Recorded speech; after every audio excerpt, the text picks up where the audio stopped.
start the recording here. And we will start at the bottom with Nala. I give my consent. And Junebug. Oh, I give my consent. And Walf. Consent! And John Boy. I give my consent. Alright. So, when we last left our band of intrepid adventurers, you had headed out at the behest of your patron in order to investigate a fallen meteorite and found that there was some strange metallic substance inside that had caused serious problems in the local wildlife and even intelligent creatures nearby, including several miners. After handling the problem, the quite scary problem, you returned successfully to the town of Waterdeep and reported your success to Zacharias, who commended you, paid you, and said that he would soon have more work for you in order to prove your worth to the council, so that you could be chosen as one of the groups to participate. Yay! You have been given 2 days with which to rest and recuperate, leaving you 12 days before the final decision is supposed to be made. Do you need to move some furniture or something there, Wolf? No. No? Why does it sound like you're moving furniture? Because I was just rearranging my bed. Sorry. He was rearranging it on the ceiling! Alright. So, you are now in town. Your supremely generous patron has paid for your rooms at the Yawning Portal, which you are sure during the festivities probably costs an arm and a leg, perhaps literally, if you were to take a Zentarum loan. But you have had a fair amount of rest, and for some of you who had been more on edge due to your jittery experience, have had a decent amount of ale as well, are ready to strike back out. And even if you're not ready or not, here adventure comes. Oh boy. In the morning, when you are eating, Durnan has just sent a large set of baked potatoes coated in goat cheese over to your table. Compliments of the house. Apparently he has heard of your exploits. You've seen him speaking with Zacharias a couple of times. Zacharias himself makes an appearance. And he says, "Ah, my friends, it is another fine day in Waterdeep, and I have another task for you." Oh boy. Let's hear it. Yeah, what do you got for us, Chief? Ah. Don't say that too loudly. They'll take me for a reghead barbarian. No, I jest. The job is actually just outside of Daggerford. There is an area known as the Delimbu Valley. And in that valley, there is a small town. This town, or rather a set of ruins on the outside of this town, is your destination. The town itself is known as Spinner's Folly, because the folk there have long since used silk to weave useful items. They travel to Daggerford, some to Waterdeep, and their goods are known as far north as Neverwinter, Luskan, and Bryn Shander. More rarely Bryn Shander, but still. It's no Mirabaran chainmail, but it's tough enough for a spellcaster, as it is made of raw spider silk. Yikes. The Spinner's Hole is a ancient dungeon that is tolerated by the little town. It is periodically, every 6 months, invaded by the locals in order to gather the silk. But there's a catch, and that is that the locals are not versed in fending off the giant spiders that make the silk. So they hire adventurers. It's seen around Waterdeep as kind of a rite of passage to, one of many, of course. And I think that if you were to take this rite of passage, this would go a long way towards securing your position in the runnings. So, when I say contend with the giant spiders, that is not to mean you have to clear out this dungeon. In fact, much to the opposite. The two provisions that they make when they give adventurers this quest is that none of the silk may be significantly damaged. Obviously, any silk that gets sprayed on you by any of the spiders is fair game. But they collect the webbings and cocoons, so you're not to damage any of that while you're inside. And you can't kill any of the spiders. Oh, fantastic. Well then. I know. Please. What's that? Nothing. What was that, Ara? No. Well, that is a fairly significant catch. It's nothing that I think that your group is incapable of. You just have to be a little gentle when you hand out your thrashings. Obviously, a few weapon modifications wouldn't go awry. If you wanted to blunt some of your crossbow bolts, they'll do a little less damage, but they're less likely to end the creature as a corpse. Beating them unconscious is not seen as a cause for failure. And if they lose a limb or two, so long as they at least still have 5 or 6 to get around, it should be fine. But they can't die. There are a limited number of spiders, and the last thing that they want to do is have to go to a spellcaster like myself again and request that we magically breed them more giant arachnids. It's pricey.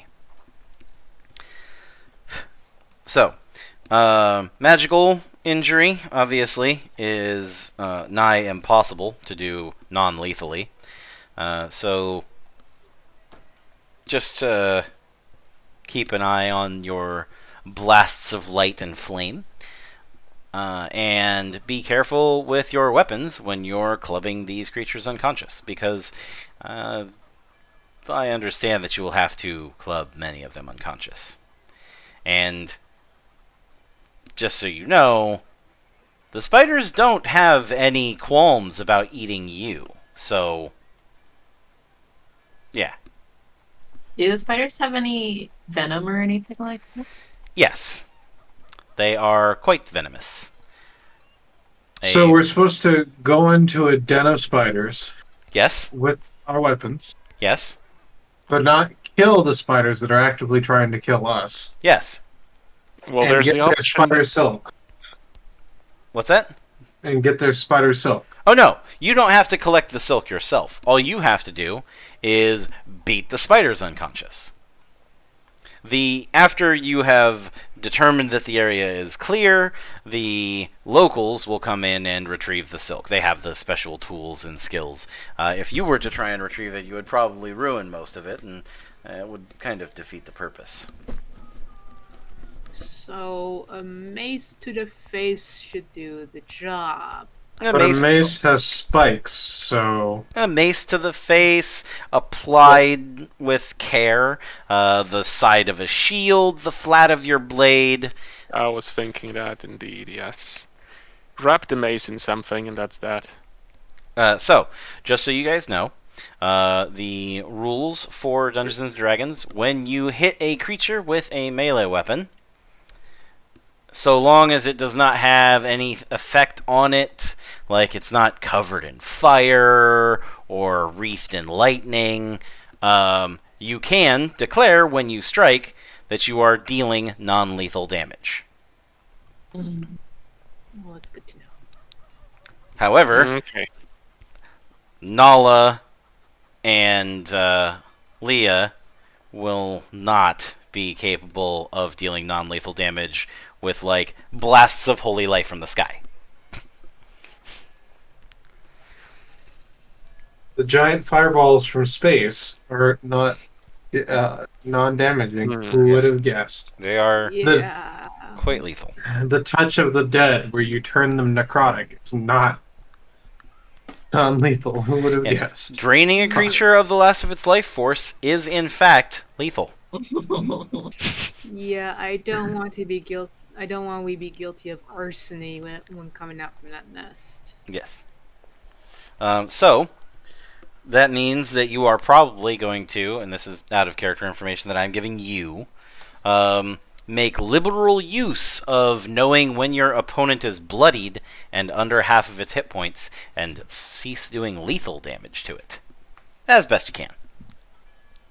Mm-hmm. Oh boy. We get in trouble if we kill any of them? Well, we failed, it sounds like. Yes. That's fine. The mission will be considered a failure. You will not receive the payment, and it will probably learn you the enmity of the local population. They probably won't want you to hang around for very long after that. But, at the very least, if you end up having to kill them, you're alive. So, there's that. We kind of do need the money. No? So I'd best not rather. screw it up. Yeah, I'd rather not kill. Unless it's a walking fence post, in which case it must be dealt with extreme judge. What if it's a rolling fence post? Well, in that case, it's really got to be dealt with extreme prejudice. What about undulating intestines? Oh, fireball! With Fireball! with teeth. Fireball! Alright. So yeah, as you can see, the difficulty of dealing with these giant spiders is slightly complicated. But, at the very least, this is also shown in the reward and the amount of prestige that you gain for properly completing this quest. I think you can do it. I have faith. At least someone does. And so, Well then. so do two of you. I mean, you're clerics, so that's my expectation, at least. I'll do my best Well to then. keep them from dying. A good Yeah, idea. this will be an exciting adventure. Thank you. So, I have taken the liberty of sending you a small letter, which contains the map to the place in the Diambar Valley. Whatever. The valley. The veil. The veil between worlds, where I will hurl you into the everlasting abyss. No, wait, sorry. Not yet.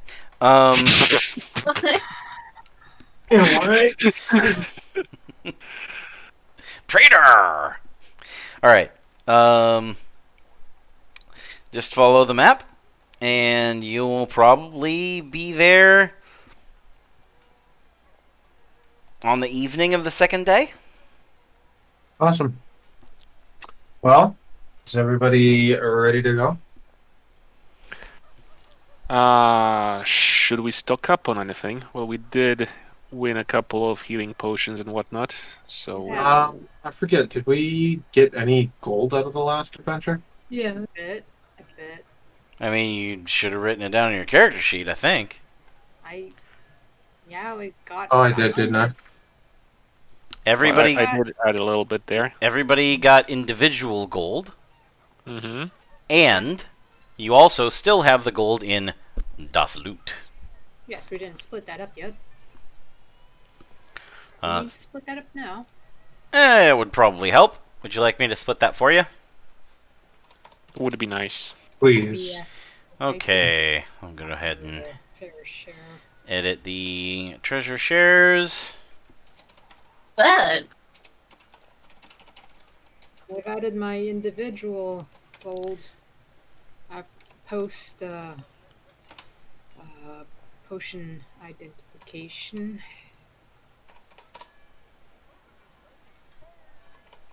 But decent potions, I'd say. Yeah, it's really good to have these. Alright, are you planning on liquidating all of your gems for gold? Or does somebody want to keep one of the gems? You have 2 citrines, a moonstone, an onyx, a rose quartz, a star rose quartz, and a zircon.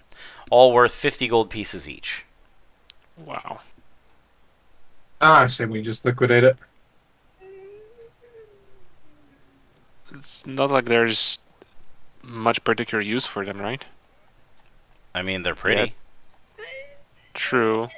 There's one I suppose, more interested in. Okay. If you want to keep one of them, all you have to do is let me know, and I will take 50 gold pieces out of your split of the loot, which will represent you keeping the gem and giving that gold back into the pot. I think you're here like now? What's that? How do I tell you? Here now? Yeah. Okay, Moonstone. All right. I figured you might.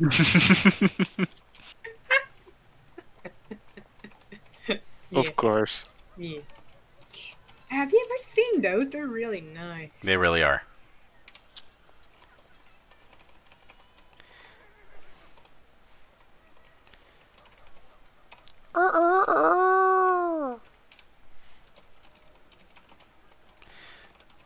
All right. Does everybody have their character sheets open? Mm-hmm. Yes. Okay. So, everybody gets 425 copper pieces, 425. Okay. 275 silver pieces. Okay. Bethaniel gets 75 gold pieces. And everyone else gets 125 gold pieces. Hold on. 125, you said? Yes. 125. Okay. I think my math is correct. All right. All right. Does everybody have that down? Yep. I need a yes from everyone because I'm going to delete Yes. this, and after it's gone, Yes. that's the end. Nala? Good. All right. I'm deleting it. So you also have the oil of slipperiness, the potion of water breathing, 2 potions of healing, and a potion of greater healing.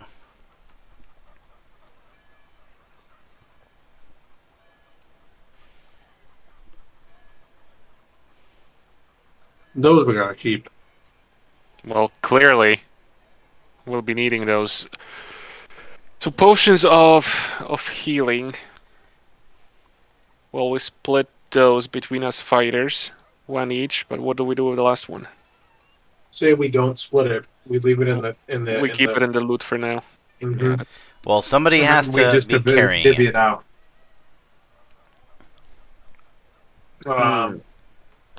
What we can do is we can split the total potions up into 2 bags, one for Bethaniel and one for Ara. And then those bags of potions are the party's potion. So we can then use them at our discretion as long as nobody objects to using the potion, that object. Yeah, but in an actual battle, they don't teleport between people's inventories, do they? No, they do not. but you know, if we need it, we can always pull back. Mm. Mm. The reason I don't want to split the health potions away because, they're the most vulnerable as it stands, right? So if they're Ara and Bethaniel are attacked by a spider while we're looking, or That's you and why I we are too should be far up away, front. right? But we're walking into a cave system, open, and we saw the other night. But they that- have their own healing spells they use. Right. But let's say hypothetically we're in a situation where they've already used their healing spells and now they're end off. It's better that they have those potions handy for themselves because they're the ones least likely to survive survive a hit. Would you like some advice? Sure. So, you have 2 healing potions. Healing potions are purchasable in town for 50 gold pieces each. So, if everyone puts in 25 gold pieces, that's 2 healing potions, every person could have a potion of healing. Mm-hmm. And then you take the potion of greater healing, and you would normally want that to be on the person who has the most likelihood of being right up in the face of whatever's attacking you. Yeah, that's how it normally works. That gives everybody some healing, but the person who's most likely to lose hit points has the most ability to regain hit points, especially if the clerics are busy. Okay. And if somebody Yeah. feels like they want more healing on hand, you can always huck another 50 gold pieces and have yourself another potion. You may also want to think about potentially purchasing, I don't know, an armor upgrade if you have the capacity to do so. I was thinking that how much is the going rate for splint mail out there? The going rate for splint mail is 200 gold pieces.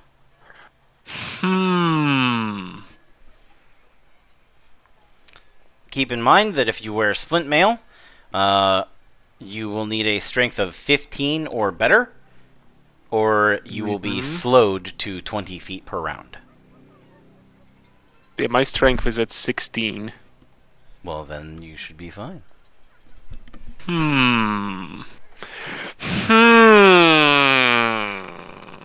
Big think over here, jeez. Usually, we'd rather something, yes. So I do like the idea of everybody pitching in to health potions. And I do like the sound of the splint mail. So, question for Bethaniel and Ara. Mm-hmm. What is your armor proficiency level?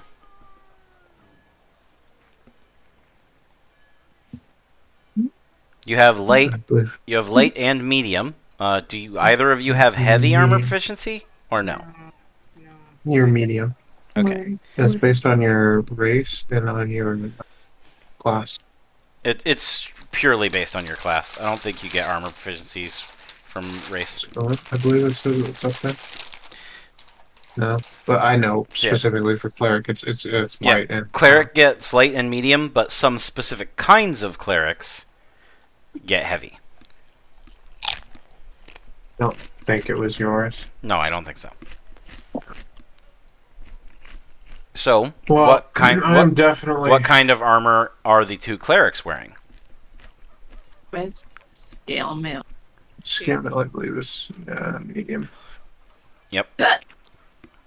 Yeah, unfortunately, so that armor gives you disadvantage on stealth checks, just like the heavy armor does.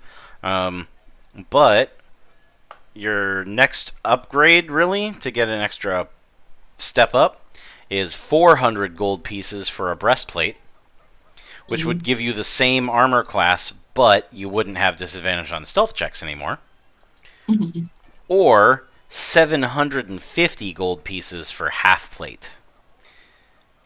And that would give you an extra point of AC, but you would still have disadvantage on armor checks, or on stealth checks. Yeah, sounds like we got some saving up to do. Yep. Saving. Well, I figure we better get a move on regardless. Yep. I'm definitely going to pick up some of that armor. Okay. So you have 200 gold pieces for a set of splint mail? And then, can I sell my old chainmail? You can. It'll How much net, will I get for that? it'll net you 30 gold. Okay, so 30 gold. Or I'll pitch healing potions. Yeah, we I don't should know do if the that's healing decided or potions. not. Yeah, is everybody going to pitch in 25 for healing potions? Is anybody going to buy any more? I would like to pitch in. Yeah. I suppose. So. Are you getting splint as well?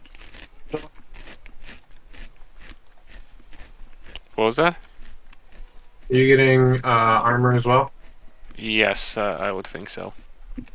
Okay. And then I'll So pitch in at 25 for gold armor, or Split healing mail. items. Oh, so 25 for, yeah, for... All right. So everybody can write down one healing potion. One Mhm. healing potion. Who is going to take the potion of greater healing? Who's the person who is most likely to be in the jaws of the monster as it's chewing on them? So they're gonna Well, be it's you and me, Angela. Yeah, it's a toss-up between the two of us, Well, you can always roll off. I suppose.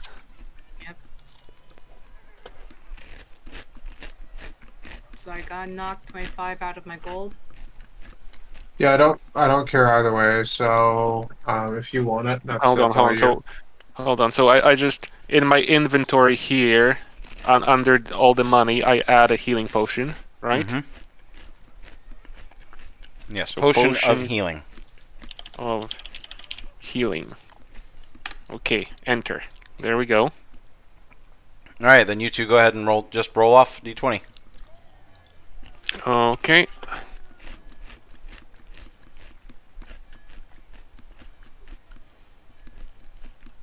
So how did it go? Slash R? Slash roll space 1d20.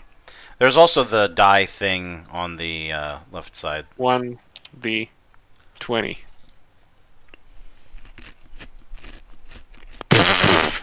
Okay. All right, and Walf has a potion of greater healing. Alright, so The potion of greater healing heals 4d4 plus 4.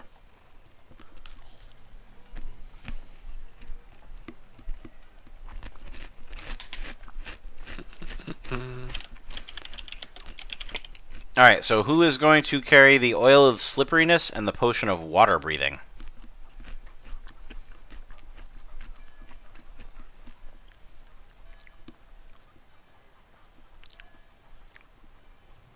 Roll for that.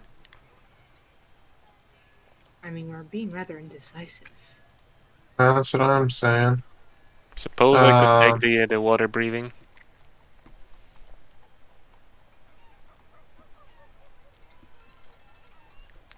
Hey, you're offering to take your water breathing then.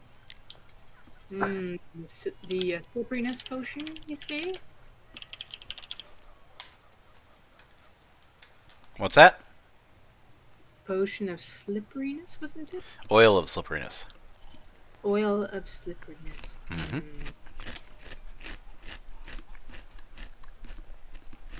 Oh,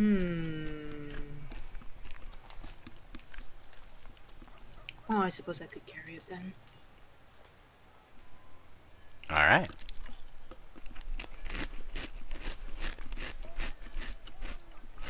I am deleting them off of Das Loot. So, if you didn't write them down, you somehow lost them.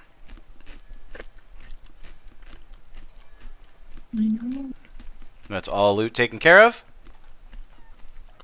I believe so. Have you That and my potion of healing. changed into your new armor there, John Boy? Working on it. Yes, he needs to take the time to dry it out again. So, armor class I increased by 1 in this case, right? Yes, your armor class is now 17. Okay. Plus what I'm getting from... Plus 2 from your shield. yeah. And I had +1 somewhere else. I Fighting believe style you got it defense. From, yeah. Yes. Yeah, for your fighting style. So the total will be 20 in this case, I think. Yep. Alright. She's very hard to hit. Good. So hold on. So since I pitched in the gold, so that goes to 10 minus 200 for the armor. That's 10, and I suppose I can sell the chainmail. Yep. That's up. You will get 30 gold pieces for it. Okay, so total of 40. All right, I should try maybe selling the dragon's head, honestly. Okay. Or just how much would it give?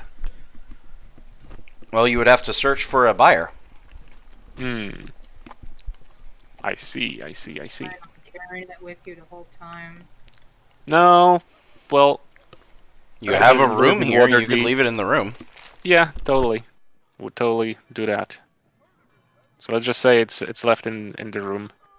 Okay. I'm sure it's left on the bed there, under the sheets. Somebody opens the door.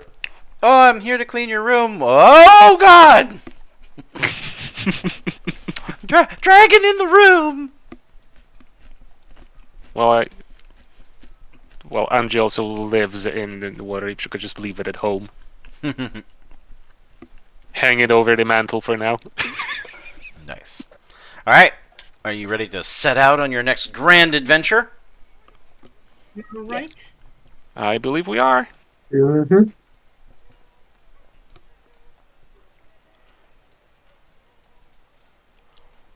Wow. Away we go.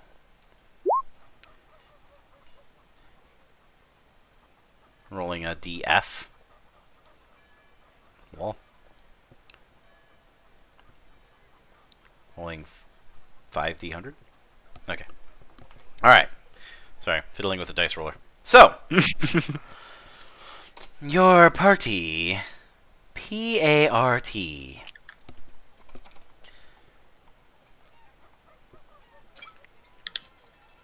It's a party time. It is a party time. Folks, it's party time.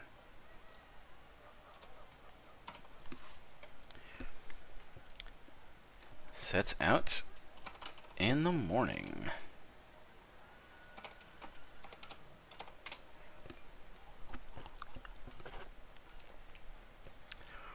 Okay. Good times.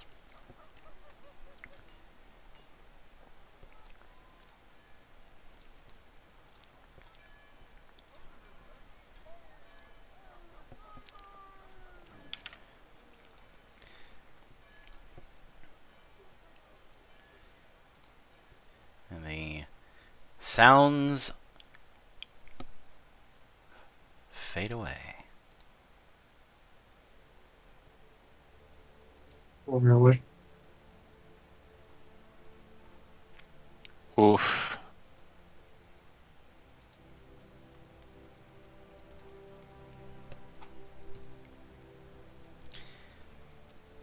Your first day on the trail goes without any relative issues. There have been few problems, and most of them have been met with rather immediate solutions. The worst thing that has happened to you in your first day of travel is honestly being mistaken for bandits on the road. There's a Oh no. tense standoff with a guard patrol that rides up to a nearby hill, obviously intending to have a good angle with which to ride down and run down the bandits. Fortunately, the crisis is averted, as when they begin riding and bearing down closer, one of them recognizes the emblem on Angie's shield, realizing that either it was taken from Waterdeep or it is someone who is from Waterdeep. Bandits don't fly colors, obviously.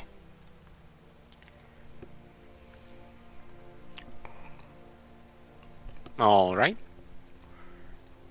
After a few gentle words of warning, they ascertain that you are adventurers and set you upon your way. Yay.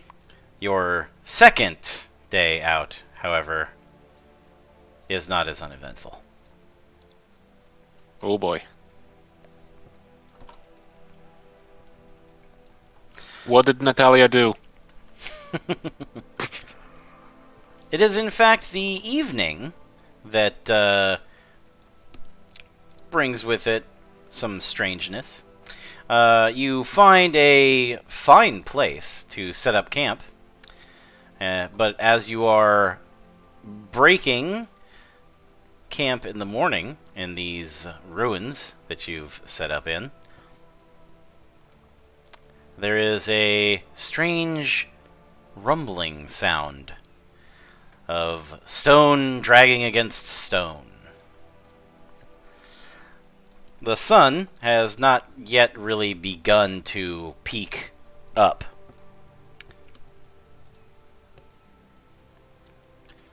So it is still dark outside. But morning is coming ere long.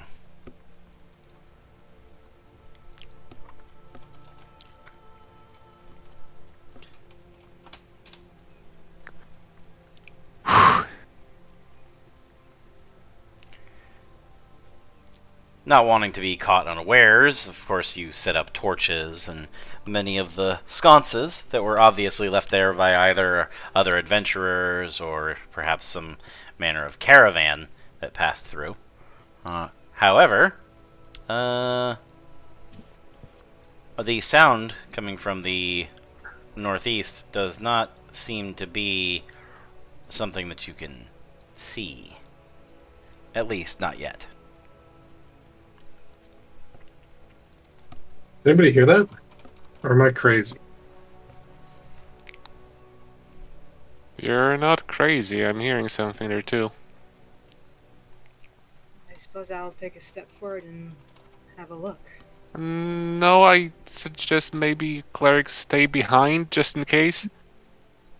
And we move ahead in that direction. You want to light a Yes. torch before we head out?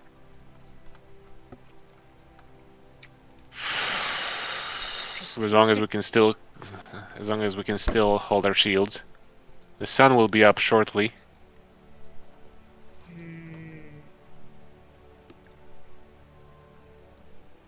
So northeast. No more waiting around. Let's go. Yep. Hey, Near the feet of the statue. keep away from the fence. There are no fence posts here. As far as you know. As you begin heading in that direction, something finally does wander into the edge of the torchlight. Angela, you said you were lighting a torch? Everybody go ahead and stop moving. Yes. Alright, let me go ahead and change your light radius.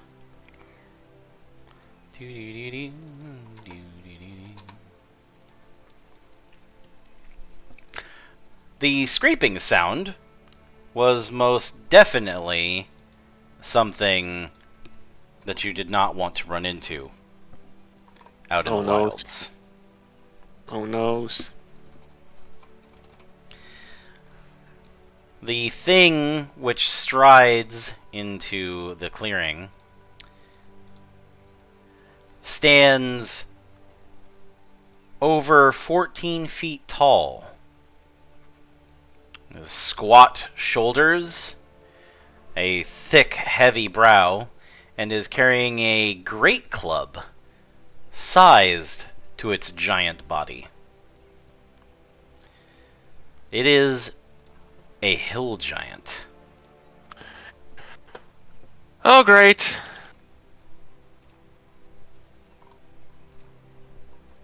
Oh, gosh.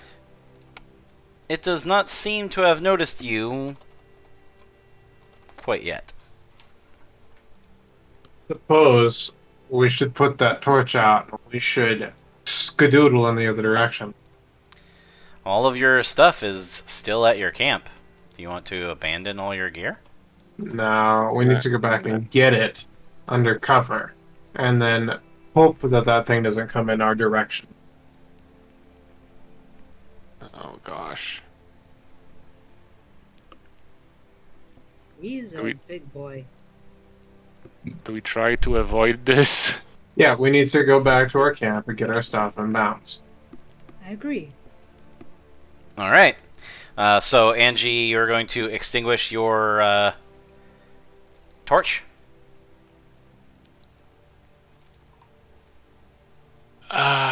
Would that do much? Because when we go back to the tents, we are within the light radius of our torches there.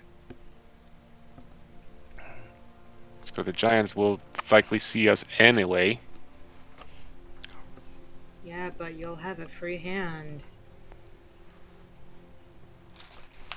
We can just put out the fires. One of us can put out the fires over there, but we got to make a decision quickly before that thing starts coming this way.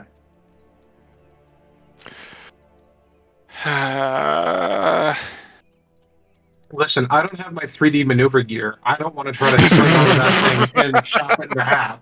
All right, we gotta go. Fight something that's 3 times as big as me.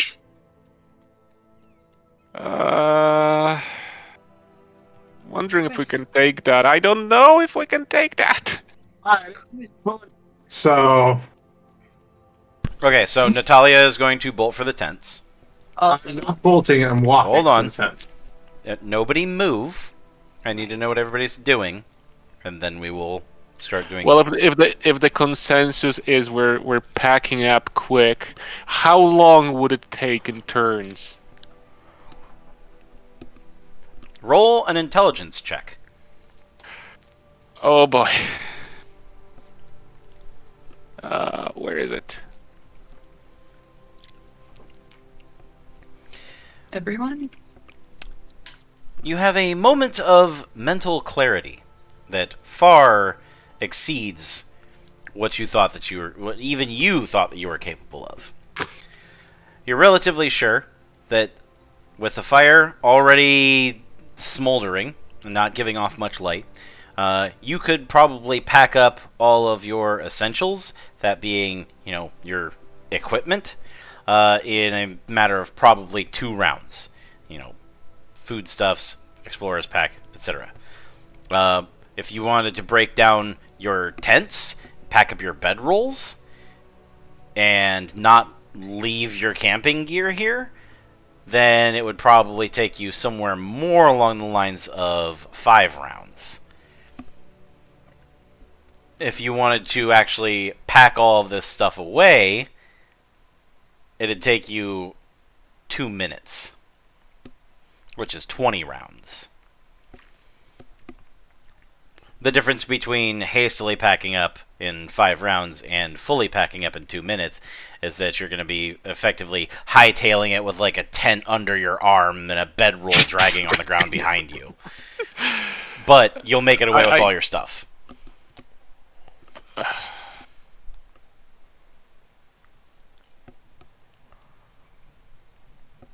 Well, Will we be able to fight this thing if it comes up right behind us?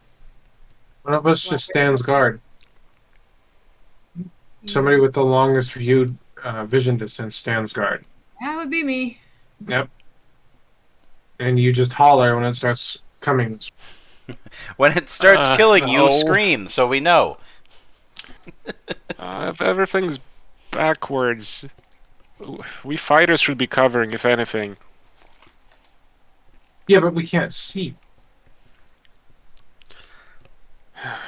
And we're within one space. Well, are you planning on extinguishing the torches that are over there? We would need to for the cup. That also is a matter of getting to these torches first within, the movement we are allotted. I don't think we can make it in time. Honestly, I think we'll need to fight this thing. If it is indeed hostile. That's another question. Well, it probably is, I'm assuming. From the stories that you've heard, hill giants have a tendency to just pick up humans and bite them in half like a snack. So, probably. I mean, maybe the stories are wrong.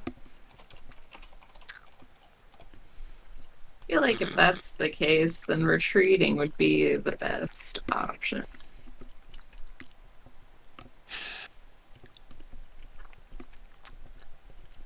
I'm sure it'll see us anyway, Oh, with we all can the start- lights around here. We can start packing and then fight So- it if it gets too close to us. Yeah, I'd say we fighters cover.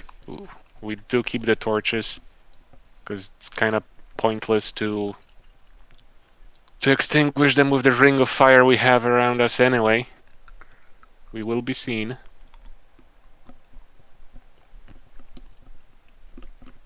Alright, so is that the consensus? I've got two differing groups. Well, I've got three. I've technically got people that are saying we should just run and leave our stuff. I've got people saying we should pack up our stuff and, we'll hold it off. And I've got people saying, we should just go and grab what we can and get out of here.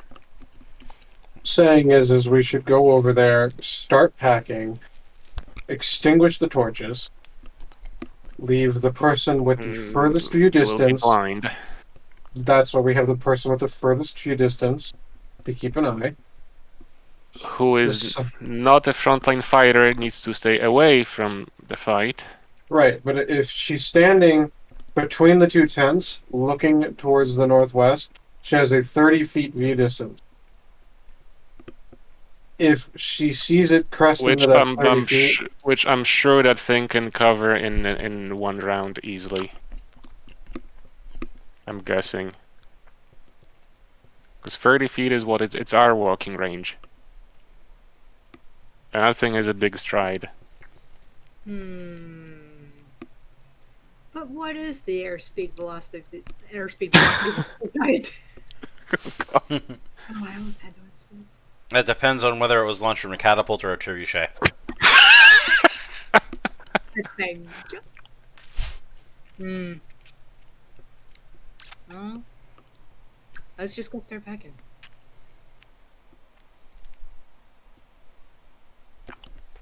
Now we will need to pack up soon to leave camp anyway. Okay.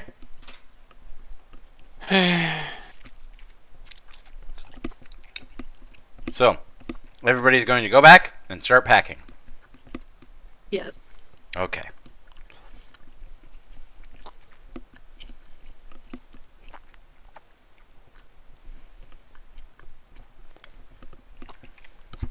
I'm still keeping an eye. Oh, I'm sure. Alright, so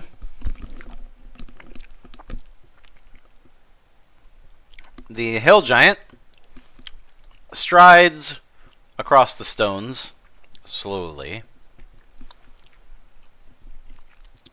and then turns his head to look in your direction and spots the group of you.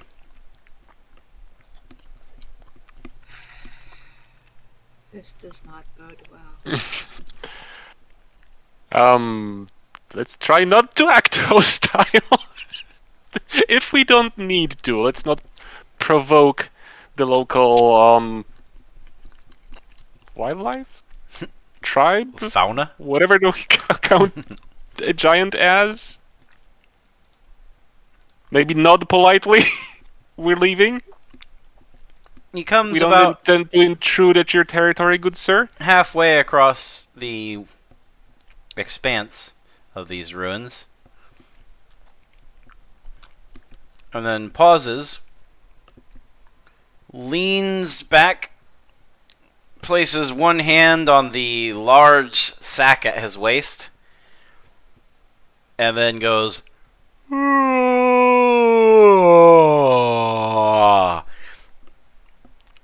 and yawns.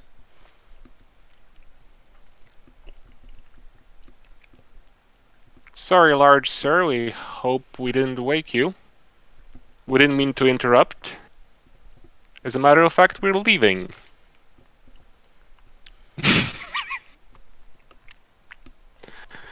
For whatever good that will do. The giant tilts its head forward and fixes Angie with a slightly glassy gaze. And speaks in broken common. You warm food. No. And he turns and starts walking his way out of the ruins. Huh.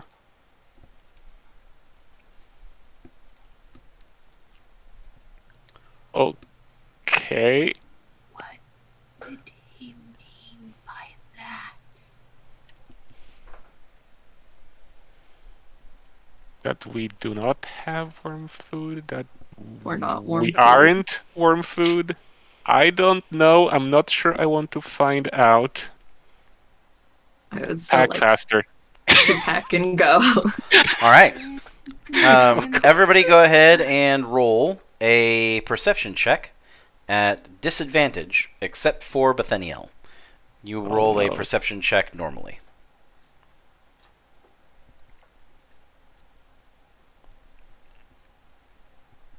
Perception. So at a disadvantage, so twice and pick And lower. you take the lowest.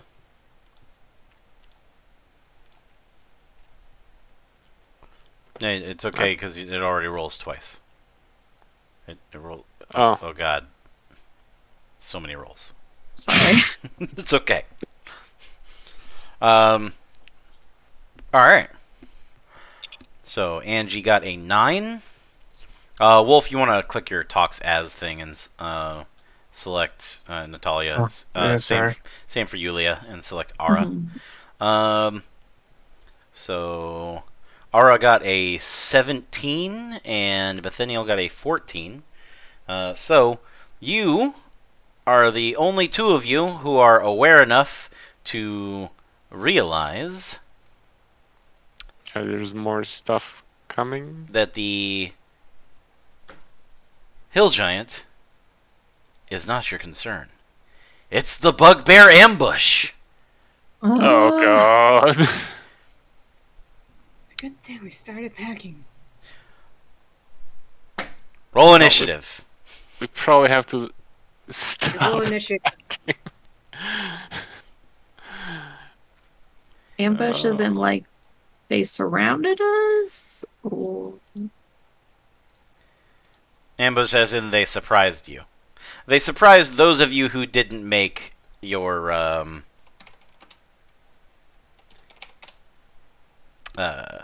We go do it right now? perception check. What's I that? said initiative. right? Yes. Yep. So Okay, because I got the error message, I think. Because I didn't have the character selected. I'm like, okay, I tried to do that. Making sure it's all in there. that's fine. All right.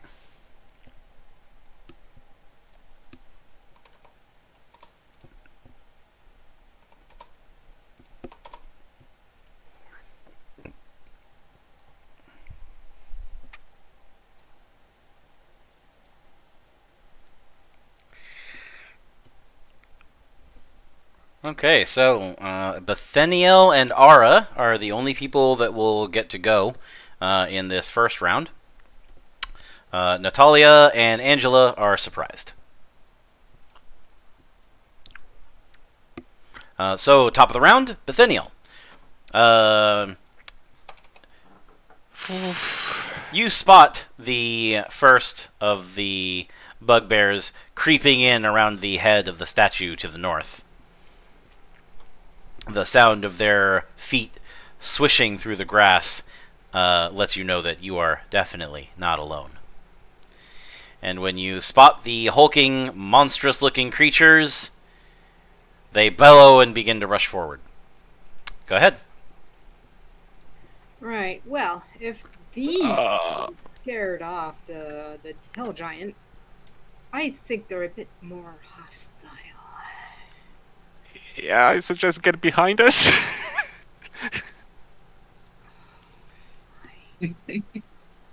Well, how far are they from me? Let's see. It's like 1, 2, 3, 4. You remember how to 5, select your 6, circle? 7. Yep, there you go. She's got the ruler. 45 feet About away. 45 feet from me. I don't think I have anything that could be used that's within 60 feet that would be of any good for that. Well, do you have like a blessing for the entire party?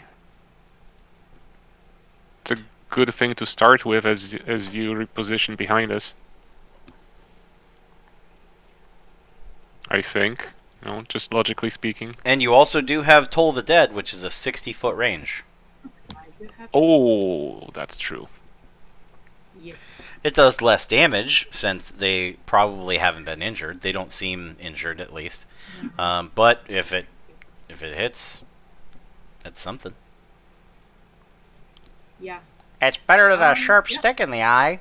Yeah, I can ring the bell and then duck for cover. How about that? Sure. Go ahead and ring your bell. Ring your bell. Okay. Uh, So I do like that's for description only. Okay, sorry. Right? Or because I clicked on the bubble, I'm supposed to click on the name.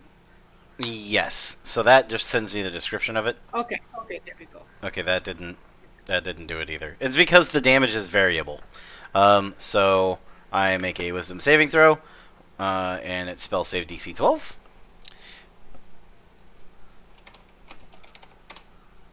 I roll a natural 1. Which one are you targeting? This one or this one? I think I'll take the one on the left of the head. All right.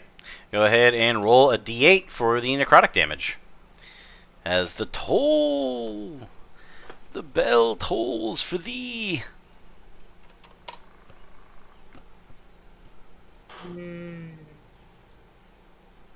I don't think I did it right. Did I do it right? Yep, you did.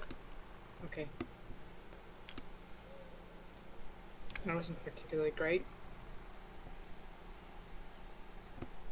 All right, you can see the necrotic energy wash over him, and he staggers slightly. Skipping Natalia. Bugbear. Okay, and I can now retreat a little bit. Ah, yes, that's right. Sorry.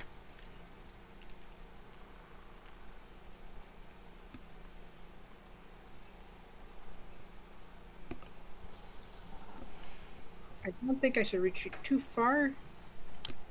A few spaces Well, to heal. yeah, make it so that it's inconvenient for them to get to you. So if you go like between the tents, between the lower tent and the fire, that'll leave us fighters, closest to those things. All right. Alright, there we go. I think I'm good. I'm not gonna get attacked from behind over here, aren't I? I'm just Probably not. I'm just picturing Nathaniel gesturing at Angela and Nat. Hey, there are things coming. Alright, so this bugbear will roar and rush forward, attempting to catapult himself over the stone. It should roll acrobatics then. Well, nope. He is slowed down by the stone as he scrambles across it, and has to take the dash action to get all the way up to Natalia. So he is bearing down on her, but does not get to attack yet. And Didn't Natalia have a turn before that? she got skipped. She is surprised. Oh, okay. Oh, right. Okay. Yep. Okay. Ara. Yes.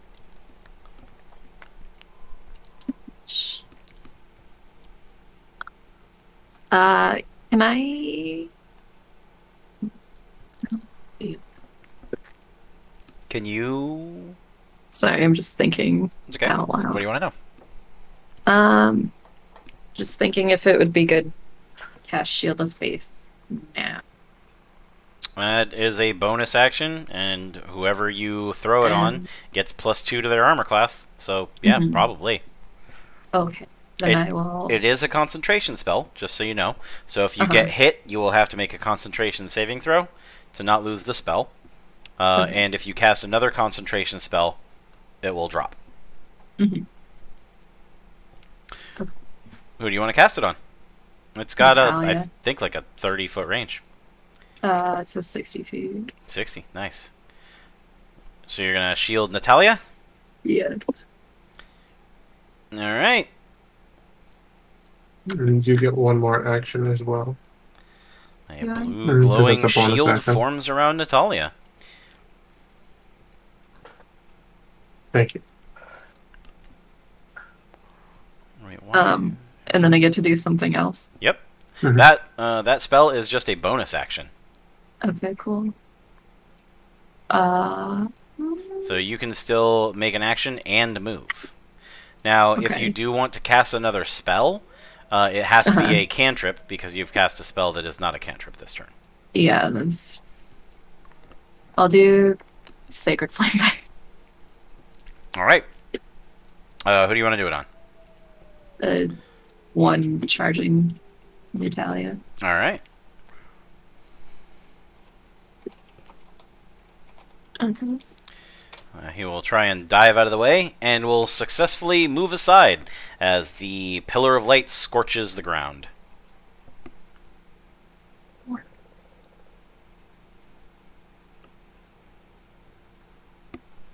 And did you want to do any movement? No, thank you. All right.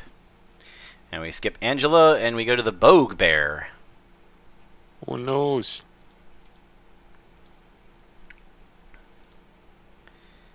All right. Well, he'll move over here and fire a shot at Angela. Who knows?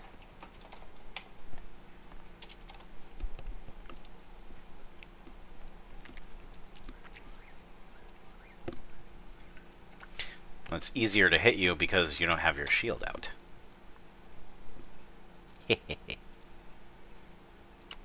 Unfortunately, it will go very, very wide. Well, I mean, fortunately for you. It just pokes a little hole in the tent and just kind of dangles and bounces in front of Angela's eyes. I'm definitely alerted at this point. Oh, yeah. And the second Bugbear is going to go ahead and move over here and draw a bead on Natalia from the top of his rock and fire an arrow.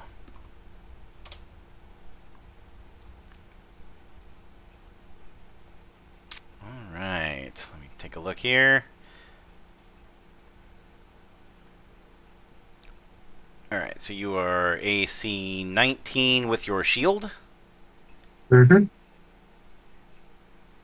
And then with the Shield of Faith, that would make you AC 21.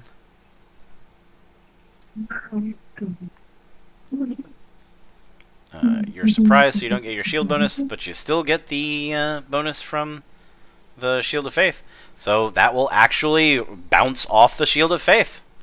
The arrow splinters and falls to the ground. It's not gonna let this go. Cool. And then the last bugbear will howl with rage and sprint full tilt towards Angela, whirling his morning star above his head. Oh no. Oh, this ain't good. And we're back around to Bethaniel. Okay, do we need to start hitting these people some more on the ones we've already touched, or I'm also concerned for Angela? If I could have a protection of some kind, maybe. Protection, you've got a shield. Well, true. Bethaniel over here being like, I'm not that kind of cleric. I'm talking about the undead. These things are gonna die, and I'm making sure they ain't getting up. Okay. Man, none of them hit. That is really painful. Bugbears get a extra 2d6 damage if they hit somebody who they surprised. Wow. Wow. You mean asshole. We do nothing. It's called playing the monsters right. So, I'm gonna get,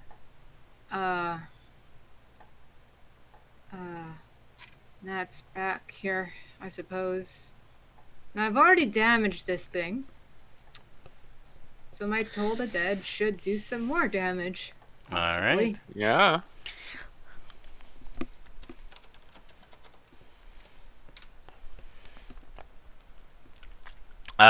It looks like he is going to make his saving throw this time. Oh noes. Okay, I'm gonna ready my shield up. I'm wondering if I should back up some more, cause these guys they come rolling in. Yeah, I'm gonna back up a little bit more.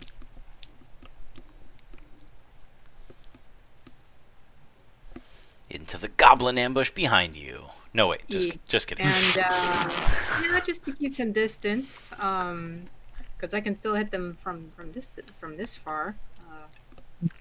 And I hold my shield up. All right. Right. Natalia, Question for you. answer for you. So, I have commanding presence. Would that count as my action if I was just to use that? Or no? What does commanding presence do? Go ahead and click it. Yeah, there it is. Did it? Oh, didn't fire out. Why did basically, I would like roar at it or something like that to get it to back off. If you want to make an intimidation against someone, yes, you would use your action to do that. Okay. Well, in that case, I'm going to whirl around. Going to full bore with a longsword. All right. Does it hit? That does definitely cut right past his defenses. Cool. Ooh.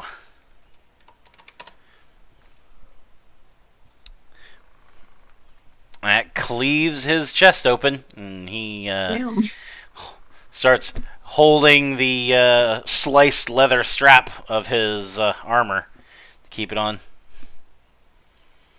Awesome. And then I will...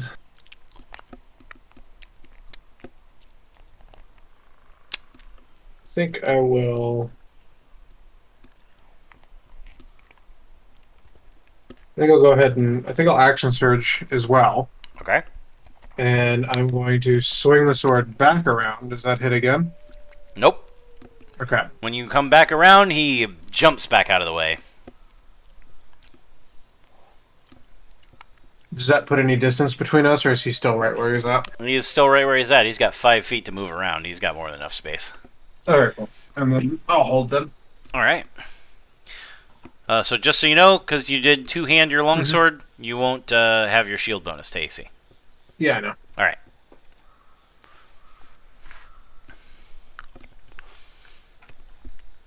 And he is going to return the favor and see if he can give you what for with that Morning Star.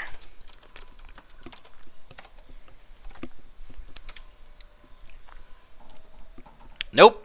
He comes in with the Warning Star, and you're able to deflect it with your sword. We're not seeing rolls, by the way. Are you? Is that something You're- that should be happening? You're not supposed to see my rolls. Oh, okay. I'm used to seeing them. I thought. So. Yep, you'll see some of them. You won't see others. I normally will show the rolls for some of my saving throws and things like that.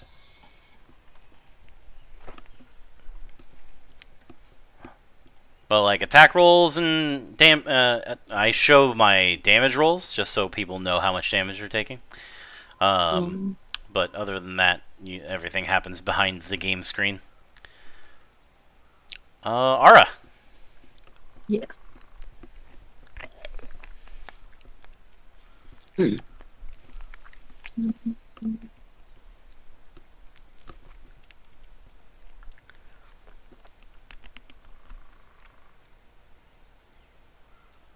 I use my crossbow on the one right in front of me, or am I not? Yeah. Blocked. Nope, you can shoot. Okay.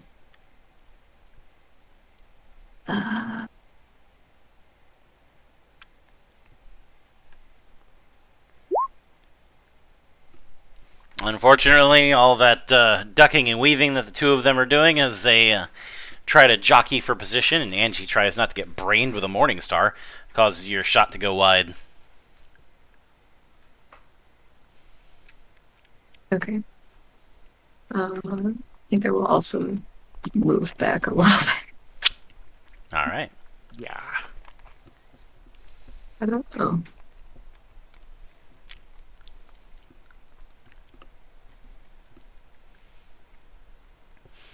And Angela.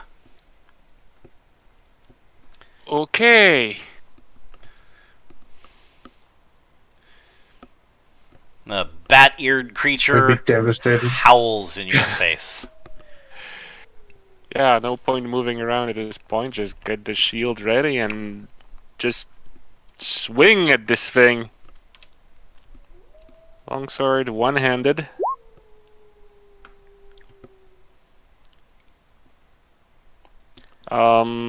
Now what do I do again? You click on the word longsword, because that definitely hits. Aha. Boom. Not great, not terrible. I'll take it. Well, he definitely doesn't seem to like it, as you cut it. You cut across his armor and spill his blood into the grass.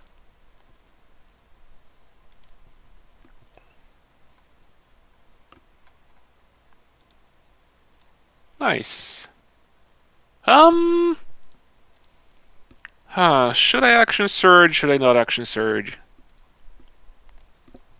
How many times do you get to do that? Well, once.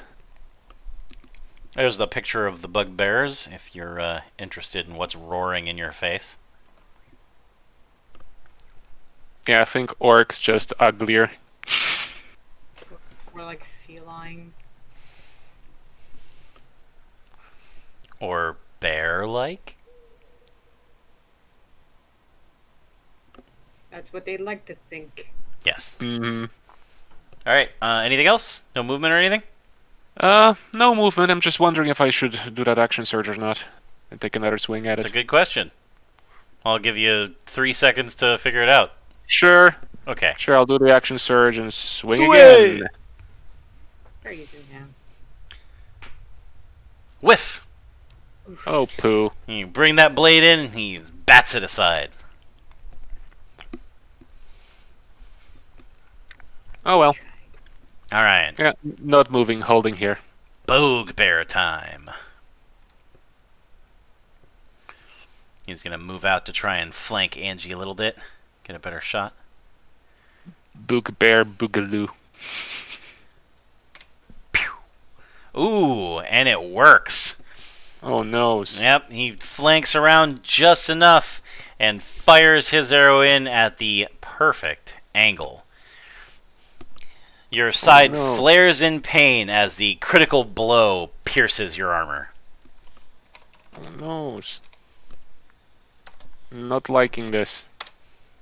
You take 14 points of damage. Oh god, no. Wow. You are now bloodied.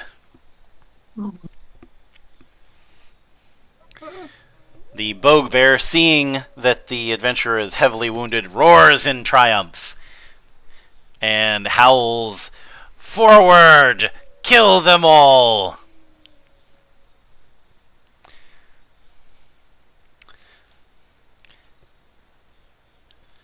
Emboldened by his companion, this Bugbear rushes forward and fires at Natalia almost point blank with his bow. Unfortunately, that doesn't seem to have been the best of ideas, as Natalia is not about to suffer the same fate, and parries the arrow with the hilt of her sword. Even with a bow, that's what happens if you show somebody with your body language when you're shooting. And then this Bugbear right with Angie is going to try and finish her off. He brings down a heavy blow against your shield, and you feel your arm go numb, but it holds. Barely. Oof. Missed you by 1. Oh no. Bethaniel. Not liking this, not liking this. Oh, someone needs healing. What, jeez. Genji. Genji needs healing.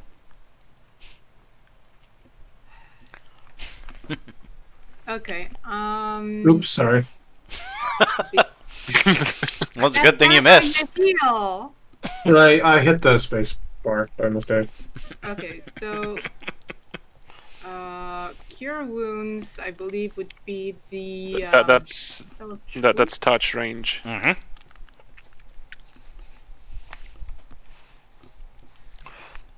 touch range indeed. Yep. Do you want to move up and heal her? Let's see the distance here. It's 15 feet, and I've got 30 feet of distance, right? Yep. You can move up, heal her, and then move back. Yep, no problem. Oh, wait. Hold on. Let me make sure the geometry is right on this board. Nope, it's not. Hold on. There we go. Recheck that. Because I use the double diagonals count as 10. Okay, can I go to this space? Uh, To do the touch? if you want to, like, try and smash the tent down, yeah. Well, I still need to do the healing, so I can just go back a little less.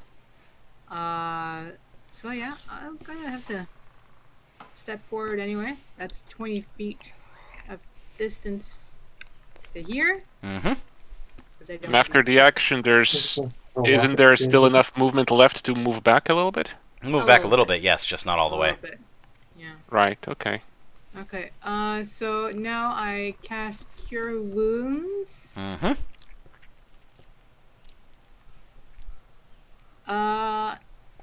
It's asking me what level to cast it at. First. Yeah, I feel. Why is it asking me? Because you can upcast it when you get access to higher level spells. Oh, right. Okay, there we go. Alright, you heal her for 6 points of damage.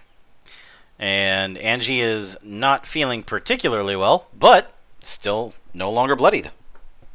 Alright, so now I can step back 2 squares here for 30 feet total. Alright, and Natalia. I'm going to.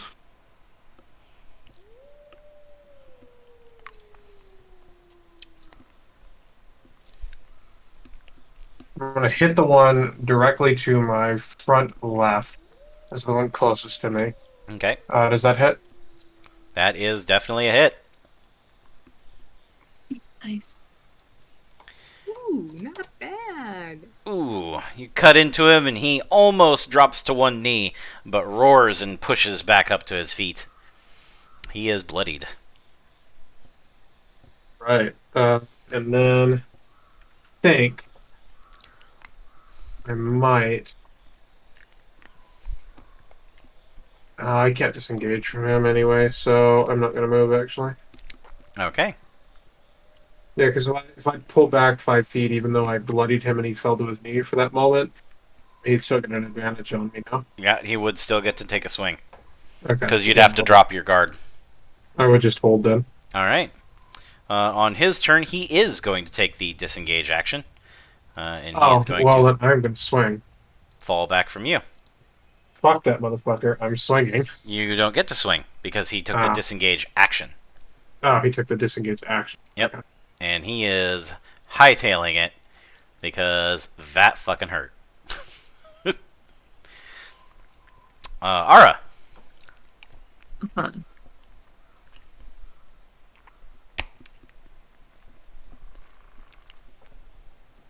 So, for the spells, there's only like a certain number I can use before rest, right? Mm-hmm.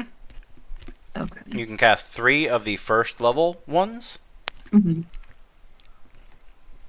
and any amount of the cantrips. Right.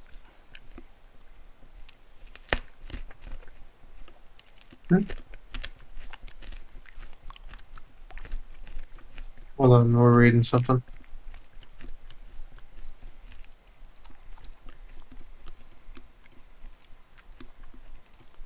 Right.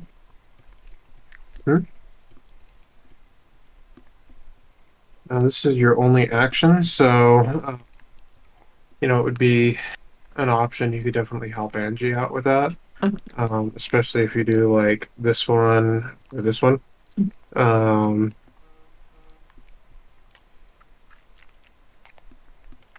Yeah, I mean, it's definitely an idea. Or you could go for one of your cantrips and attempt to do some damage. But either option is good. You could either do the one you could either do I think you can only do this one actually. That's about. Okay. So I'm gonna try and use the command spell.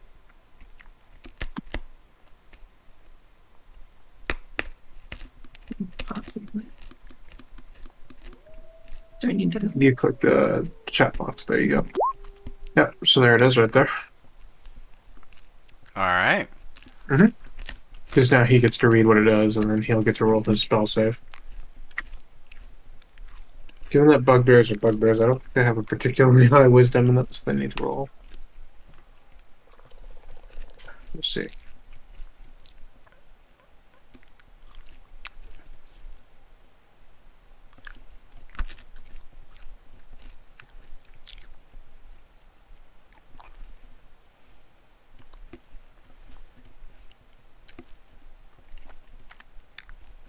Okay. What do you want to use as your command? Grovel. And you're using it on the one in front of Angela? Yes. All right. The creature sneers and grits its teeth and growls, but the magic takes hold and it drops to its knees, throws its hands onto the ground, and whimpers in front of Angela.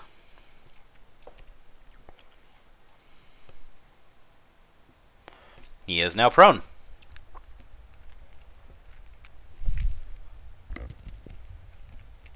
That should let Angie take a swing with advantage, right? Oh yeah. I would hope so. Speaking of which, Angela. Unless you had Okay. something else you wanted to do, Ara. Sorry. No, I'm good. Okay. I mean, he looks so pitiful right now. But after that hit, screw him! Damn. Send him to the moon along with Elon Musk. Pretty much. Well, a strike. While prone at that.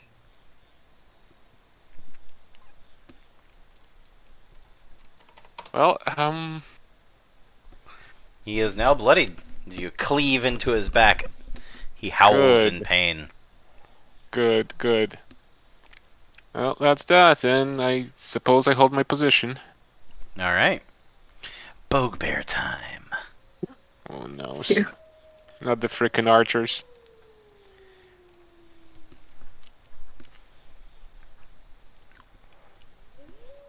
All right. Well, seeing his ally having a little bit of a problem there, yeah, he's gonna go ahead and move on down here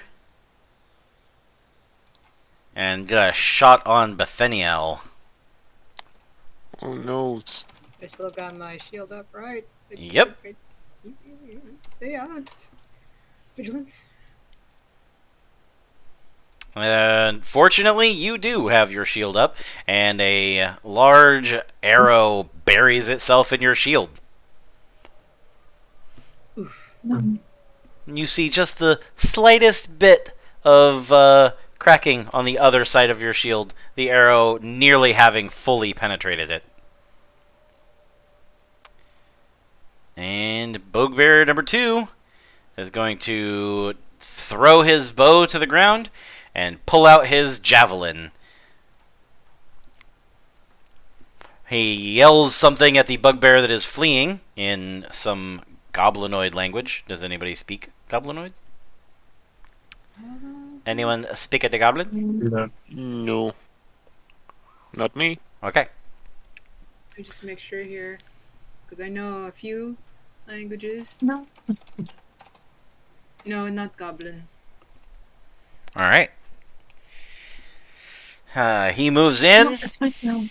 and comes up under Natalia's defenses and rams that javelin right through the shield of faith. Well, 6. Okay. Take 6 points of damage. Oh, you already updated it for me. Cool. Yep. Okay. does that break the spell? No. The spell can only break if they hit you and you fail your concentration save. Okay. Or if you drop the spell for some other reason, like casting another concentration spell, or just choosing to be like, screw you, no shield anymore. Or time runs out. Alright, it gets back around to this bugbear, and he will rise back up to his feet and pound his chest and swing at Angie.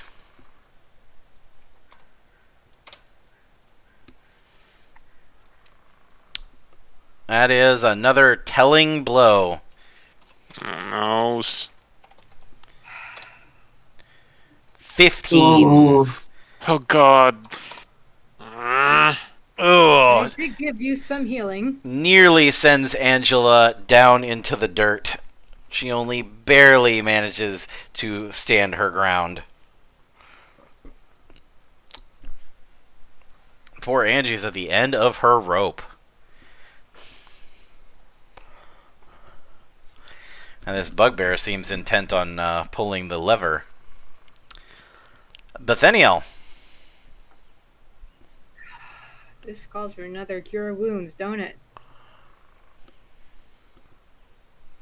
Would be most appreciated. That's 10 feet motion. Alright, you get 5 back.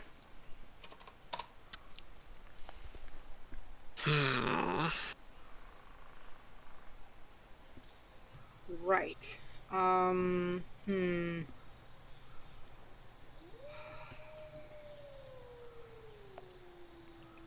see, you guys. I'm gonna move back to where I was. Get my shield back up. Alright. Oh, my poor shield.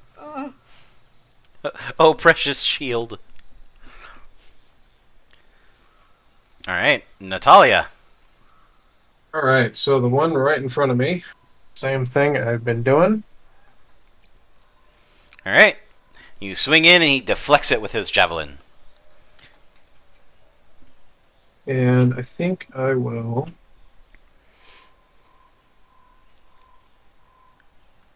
I think that's all I will do. All right. Bugbear time. He is going to cease fleeing and is going to move back in just a little bit so that he is in range.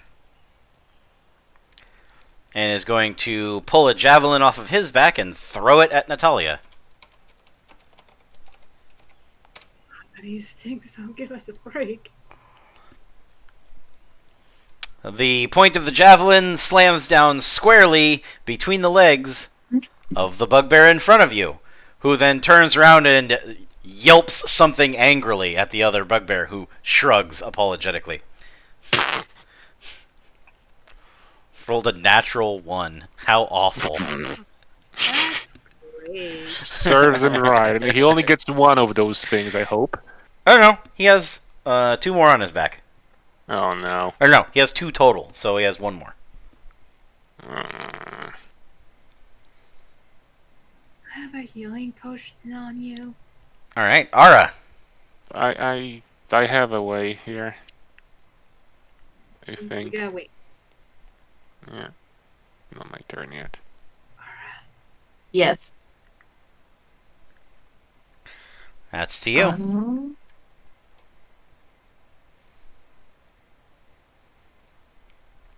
Let's try Sacred Flame again. Nope. No. Sorry, I closed out of my character sheet.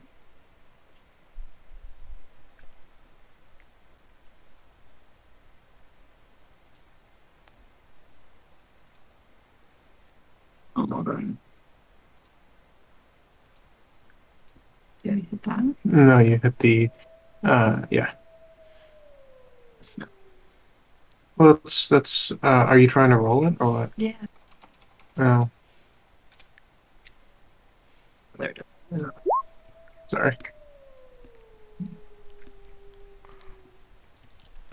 And which one are you dropping it on? The bloodied one in front of Angie. Alright. He will dive out of the way. That was big poop. Is that it? Yeah. Alright. Angela. Second wind sounds good right about now, I think.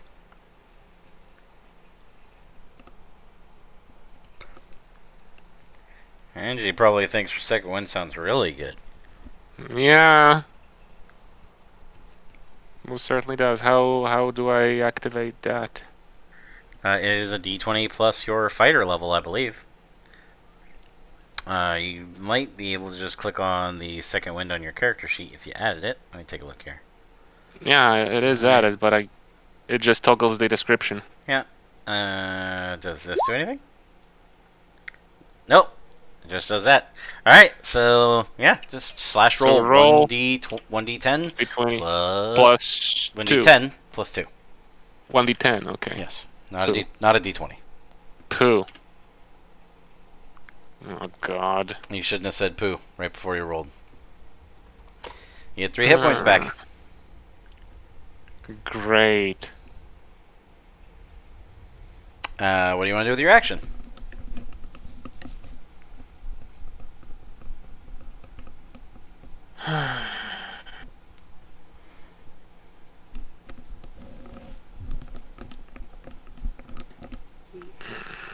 This thing in front of you is pretty bloodied. So am I. And if I miss, I'm screwed. Yeah, he probably feels the same way. And if I use a health potion, I'll just lose that right away again. If he hits you, yeah. I'm screwed no matter what. It's a roll of the dice, my friend. A roll of the dice. Besides, don't despair. You still got, what, 3 characters in your party, and they're all at almost full hit points. Yeah, but I'm supposed to be protecting them too. I mean, you've done a pretty good job so far. You've absorbed almost more damage than your maximum health this combat, so... Actually, no, you've absorbed more damage than your maximum health, because you've already been healed once. Literally your job. You swing in at him, and he deflects the blow with his shield. And the Bugbear is going to take another shot at Pitheniel over here. See if he can stop these damn clerics from healing people. Nope. Pitheniel's shield seems to do a very good job of stopping large pointy objects from reaching his face. The second Bugbear is going to take a stab at Natalia with his javelin and slide right off of her shield. And then this guy is going to try and see if he can deal a nice two-handed death blow to Angela. Fuck. And he ends up dealing a massive two-handed death blow to the ground right in front of Angela. Oh, God. He leaves a small crater where she was standing just a couple seconds ago. And snarls and picks it up for another go. Pitheniel. Oh, okay. This is nail biting. Yeah, I mean, I only have one cure wound left. I don't. How much health does that thing have left remaining? It is bloodied, so you know that it is sorry. Pardon me while I reboot my ability to talk. It is at half hit points or less. Yeah, I know that. But that is all you know. You don't know the actual number. Yep. Would Toll the Dead be suitable in this case here? That depends on what you want to do. If you want to focus on trying to kill the monster before it can slay Angie, yep. If you want to try and heal Angie, then that would probably be a cure spell instead. So, it's up to you. Well, I only have one slot remaining for cure wounds. Yep. Might One as spell well left for the use day. that, because you can't heal with just your actions, you can attack with just your actions. So, spell slots, save them for healing, maybe. That's all I've been doing with my level 1 spell slots. I think Toll the Dead might be good on this thing, since it's all bloodied. And Yeah, but that's all the healing you can do. You cannot do healing if you use that. You can just shoot that thing with a crossbow. I mean, the crossbow would do less damage than the Toll the Dead. Yeah. So I think the best circumstance right now is for me to try to make an effort and take down that Bugbear that's in Angie's face. Alright. I will ring that bell. I will roll my save. I have no bonus. I make it exactly. Yeah.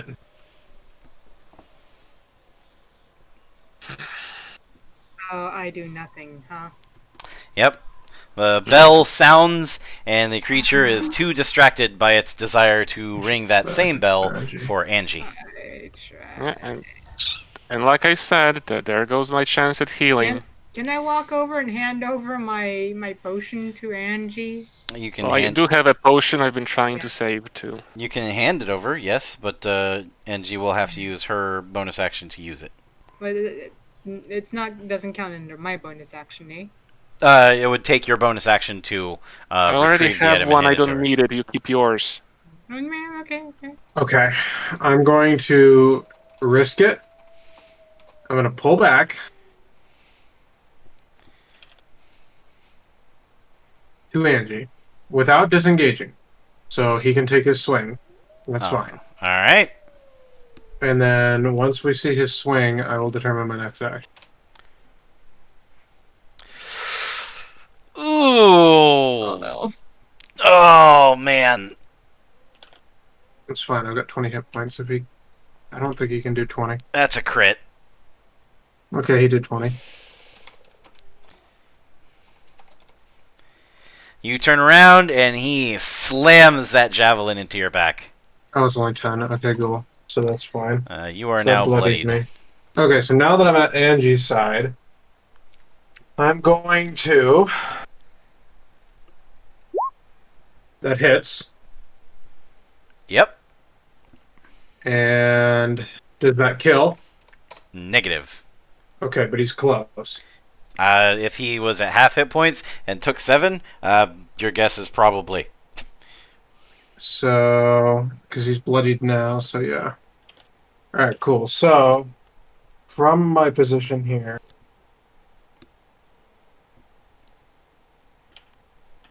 I'm going to second wind, and that's going to be my 1d10. Oh, 1d10. Fuck. Oh my god, +2. I didn't spell roll right.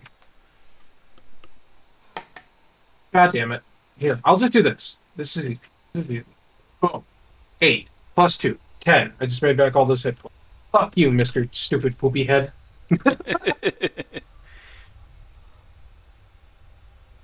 Mr. Stupid Poopy Head.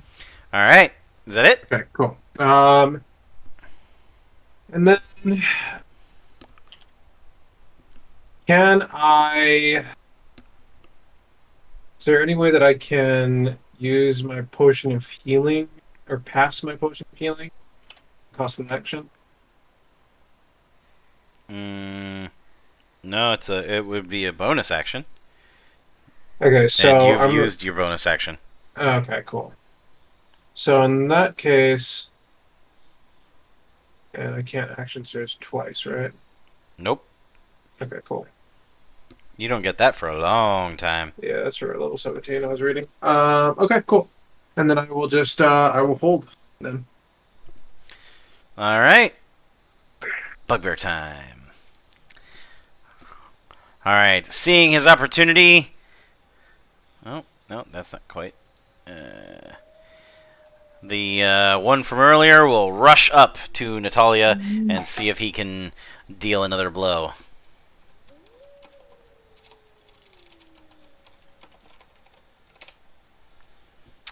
Nope. I have a question. He Is makes that enough why sound rolling through the grass that Natalia is able to block him before he can bring it down. What were you asking there? if that game mechanic of the wide swing from Baldur's Gate, does that actually exist in regular D&D? What wide swing? Wide swing with a long sword, to hit 2 opponents? No. No? Nope, that's not a thing. Oh, that sucks so bad. There's a feat that does something like that. But that's a feat. They lied to me. That's why the book is always better than the movie. I know. The tabletop is always better than the video game. Except for the part where Corwin continues to pound you into the ground like a tiny I was about to sad say. sausage. Anyway. Ara, Yes. your turn. Would you like a suggestion? She saw the suggestion you DM'd me if that was I what you got figured. from it. Yeah. Just trying to figure out if I want to do the duplicity thing. Can you cast that on somebody else? Nah, it's an image of her. Yeah.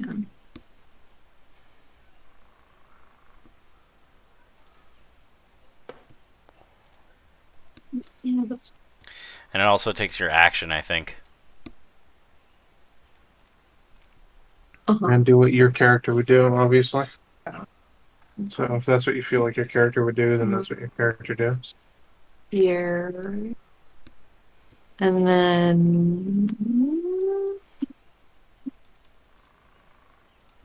just do that.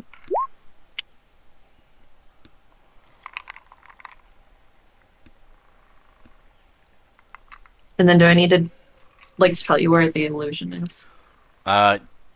Let's go ahead and take a look at your ability. So you're going to use Invoke Duplicity? Yes. Alright, it appears in an unoccupied space that you could see within 30 feet of you. Mhm. So then you can choose your space. Yeah. So as I understand.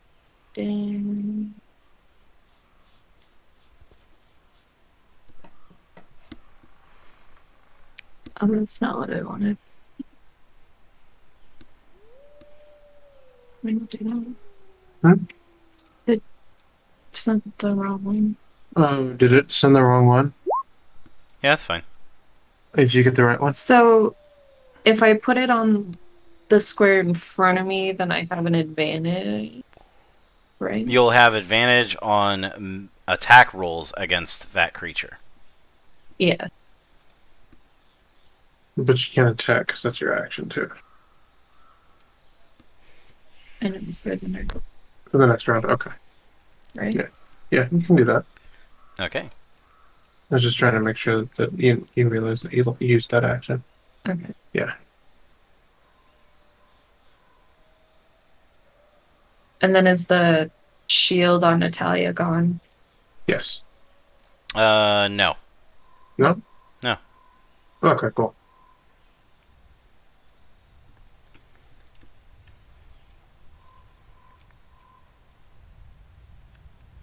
Oh, wait. No, yeah, that will actually go away.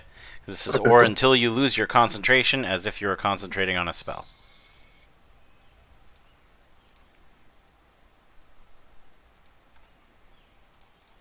Alright. So now we just have to hope that Angie can kill the one in front of her. Alright. Speaking of which, Angie.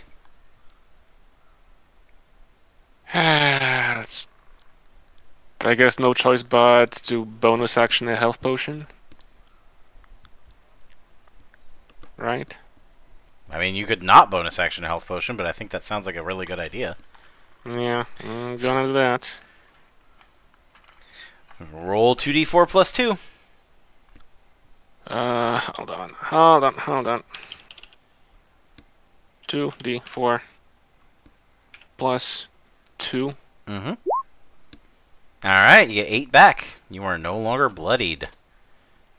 It's just the fun death.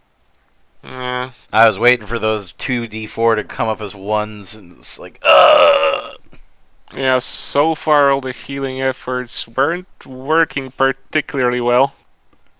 Nah, Bethaniel's healed you for a lot. You've just taken a lot. True.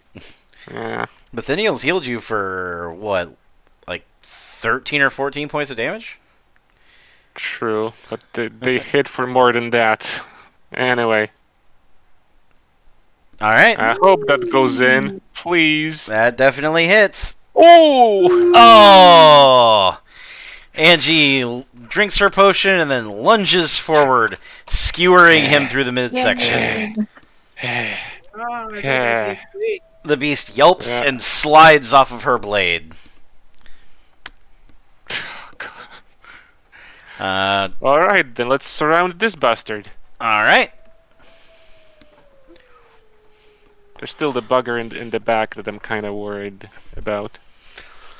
Alright. But gotta finish them off one by one. Would maybe think about going that way, but I don't remember what Uh, he is. This one Yeah, drops pretty his good. bow, pulls out his Morning Star, and charges Bethaniel. Oh, great. You have a shield. I know.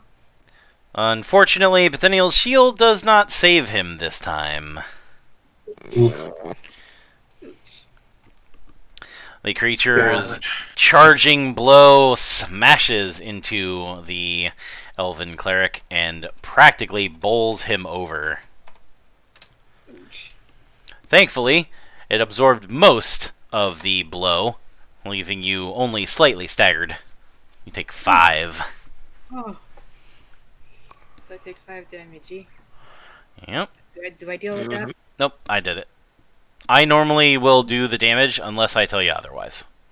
Yeah, it's just I wasn't getting anything until this moment. So like, how'd it go again? No worries.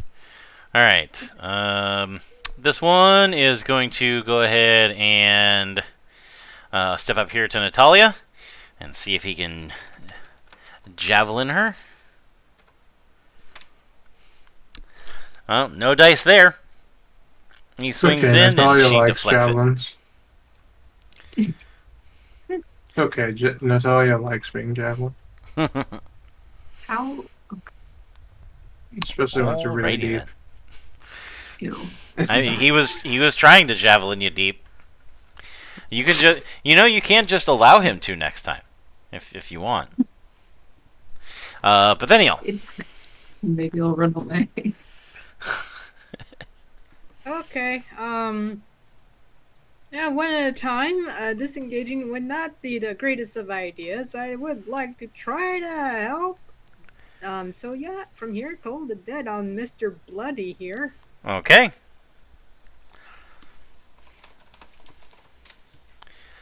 He will fail his saving throw. Yay. The bell tolls, and you roll a d12 for your damage. Ah, you can't be kidding me. Why do the spells hate us? You know what the best part is? What? That's all it took. Oh. I help. The bugbear hears the sound in the distance, and he strains as if trying to hear something far away, and you see the shadowy essence of his soul pulled from his body, and his husk collapses. Oh, God. He was hanging on by a thread, and Bethaniel just went, snip. Oof. I'm dying. Natalia. Okay, so I'm gonna hit the guy in my front. Okay.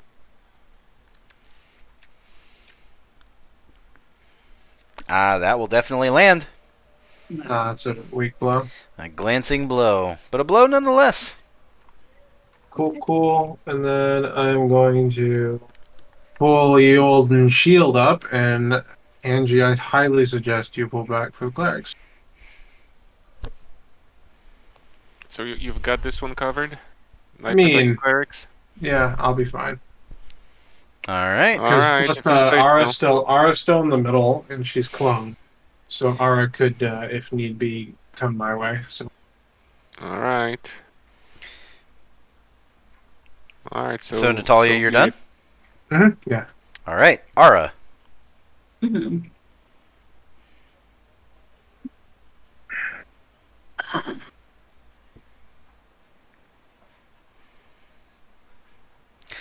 So it takes a bonus action to move your clone, and it can move up to 30 feet. Okay. So you can move that clone if you wanted to. Yeah. What can the clone do? Can the clone actually fight? She can actually cast spells You from can the still- clone. so you can still. Oh, cool. So if you move this one, you can use it as a distraction against this guy. If you And bring this one down here, if you the would have clone attack is bonus within attack 5 feet of an bonus, whichever you enemy, prefer. then Ara Yeah, it has sounds like you can advantage do on anything attacks. next turn too, so Cool. replacement. Yep. So whatever you think's best there. So can I move the illusion to the left of Natalia? Yeah, go ahead and move it as just the same way as if it was you. You should have control of it. Yeah. And then I can use that to cast a spell, right? You can use it to cast a spell, and you can cast a spell from yourself as well. Okay. You can do both. No, you can do either. I was gonna say that's really cool. Should I try Sacred Flame? It's up to you. Sacred Sacred- Flame seems to not have worked very well. Sacred Flame is a dexterity saving throw, so you won't get the benefit of your advantage. Right. However, if you use something that has an attack roll, like your crossbow or a melee weapon, or if any of your spells have attack rolls, I don't know if any of them do actually, because I don't think you have like guiding bolt or anything like that. No, I almost got one. Well, Guiding Bolt and Inflict Wounds are the low-level ones that are your blasty first-level spells. I'll just do my crossbow then. All right. You have advantage to hit, so it gives you a pretty good chance. A pretty good shot. For the one from my illusion? So it will be you shooting, but because your illusion is next to them, you get advantage on your attack rolls. Gotcha. Okay. Because it's distracting. Yes.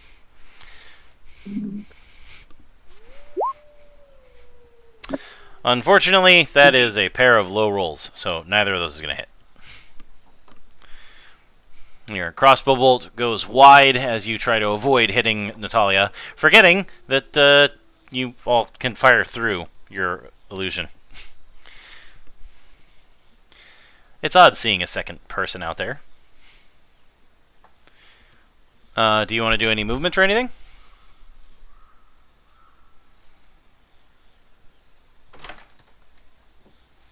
Yeah.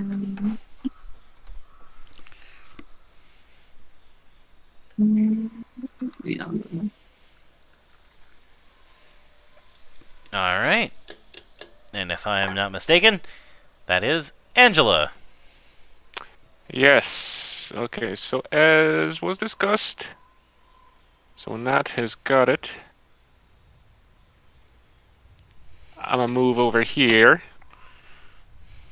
So this bugbear is now tied up with me. And I just rush in. Take a nice big swing. All right. That will definitely hit. It's something. Better than nothing. He tries to deflect it with his Morning Star, and you slide up the haft of it and slice along his arm. Oh yeah. All right. Get out of you, hairy bastard.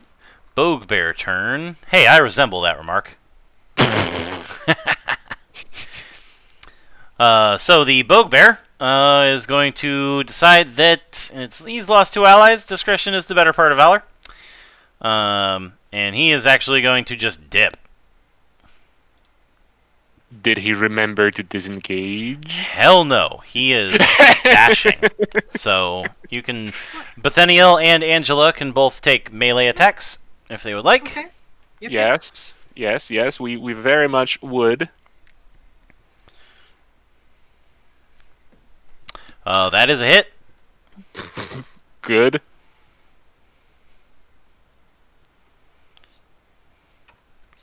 Unfortunately, you only get one of those. And then Ew. Bethaniel? Mace. Yeah, I just put down mace there. Yeah. That is a miss. 2. He tried. All right. And this second Bugbear is going to do the exact same thing. He is getting the hell out of Dodge. And is he just dashing? Yep. Alright, I'm going to hit him with the Yolden Blade. In fact, I'm going to go double-handed, unless if he's not disengaging. Did you have... you can't, because you swung one-handed on your normal turn. Okay, well then I'll just swing normal-handed then. Okay. Either way, it was the Still same hits attack anyway. roll, so you hit. Yeah. And he will take 6. Cool. That'll teach them. And Bethaniel. Oh, I think you even get to do a saving a roll too with your because he disengaged and he was right there. So I think your clone can hit too. The clone doesn't actually make attacks. Ah. It's an Not illusion. physical ones. Yeah. He can hurt you in other ways, though. Insert hurt you in other ways meme here.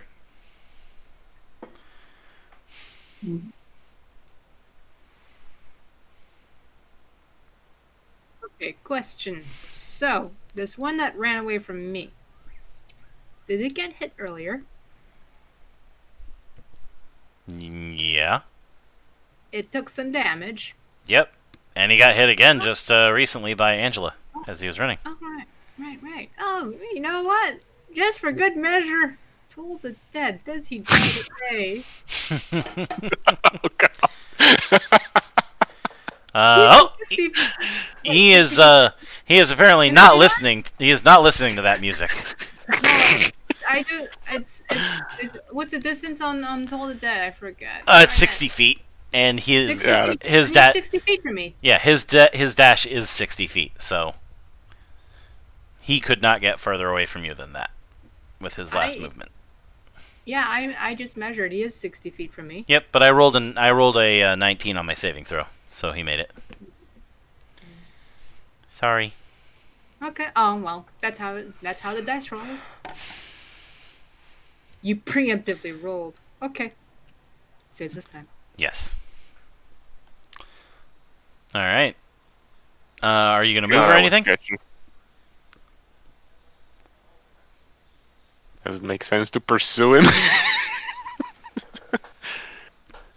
I mean, he did try and kill you, Yeah. so that's up to you, really. I'm guessing this is now on to Natalia. Oh great. We done fighting? I thought. They're still. they're still there. near us. If you wanna stop and just let him run, that'd be cool. They'd be fine with that. Try to sling the old crossbow into the one that's yonder to me. You successfully hurl your crossbow in their direction with that roll. Yeah, I see that. So Just see Nat pulling it out, and don't come back! Hurls the crossbow.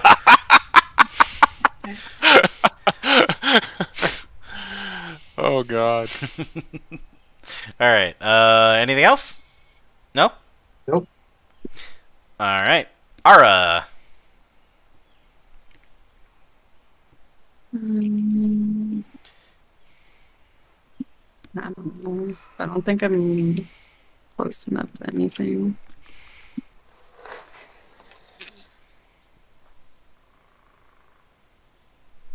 I don't know. I'm just gonna let it go. Okay. And Angela. Okay, hold on. Distance ruler. Where was it again? Freehand? It's Under the it circle with the glass. little ruler sticking out of it. Okay, I see. Like a cone. I can move how much?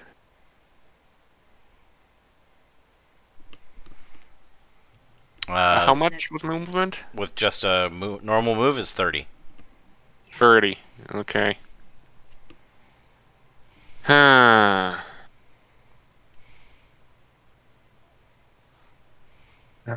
All right, you know what? I'm gonna try this just for good measure. I know it's not going to kill him, but I'll move up to here. Hold on. 30 feet. And yeet an axe at him. All right. Just for good measure. Yeet. So I just click axe. Yep. Unfortunately, it seems that the amount of anger and frustration that you are feeling affects your aim, and since you have disadvantage, the natural sucks. 1 causes you to ricochet the axe off of the stone in front of you, and it scatters off into the night. Are you wanting to take your rest here, or do you want to pick up your camp and move somewhere else to take your rest? Yeah, probably a good idea. But besides, we sort of politely waved the giant away, promised we were leaving, and imagine fighting that thing together with the bugbears. It was already way too close. Yeah, no, let's All right. let's politely honor our sort of agreement, I think, and just leave. Okay. Pack up and leave. Are you going to loot the 2 bugbears that you did kill? Well, absolutely. God, that's well. Yeah, we're packing up. I lost a health potion that I'm not going to get back, so might as well just try to get something out of this. On one of the bugbears, you find 10 electrum pieces, Oh, and on another one, you find 22 silver pieces. oh. Additionally, one of them has a rug. It seems to be a leather rug, like a hide rug, rolled up on his back. Nice. But when you roll it out, you realize it is not, in fact, a rug. God. It is a letter.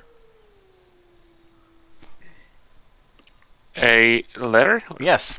Someone has taken a probably 8-foot long, 5-foot wide strip of leather and written a letter on it.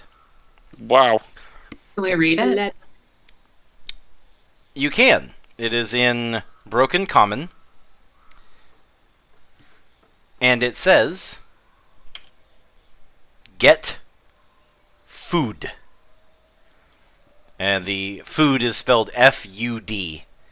And get is spelled G-I-D. And that's on a That was really big hide. Yes. That's that was all it says. probably written by the giant. Oh, God.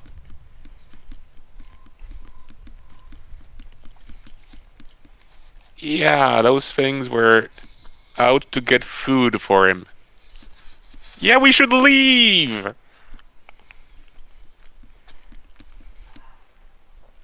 Maybe toss one of the carcasses on the fire so that the giant does get its warm food, and we leave. The other Hopefully that'll keep him satisfied. the other bugbear has a note as well, but it is written in common and it has much better handwriting, and it's the size of a normal note rather than someone having taken a piece of charcoal and scratched something on a hide.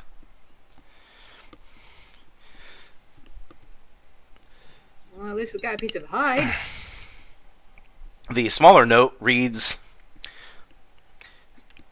"Guh is paying exceedingly well for the scouts to follow her consorts and gather any and all edible items for her consumption. Follow her until either the money dries up or they start trying to eat you. Bring your earnings to Fang Keep, and we will split it." I think we should go to Fang Keep. Do we know who Gut is? Roll history.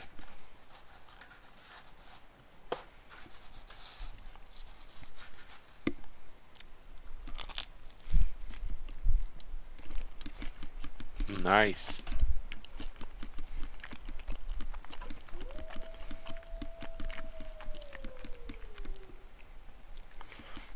You did better on that one than me, Ara.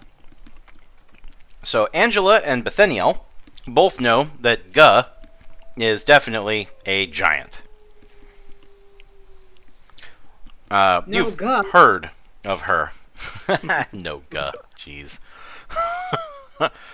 Ara, however, knows a little bit more than that.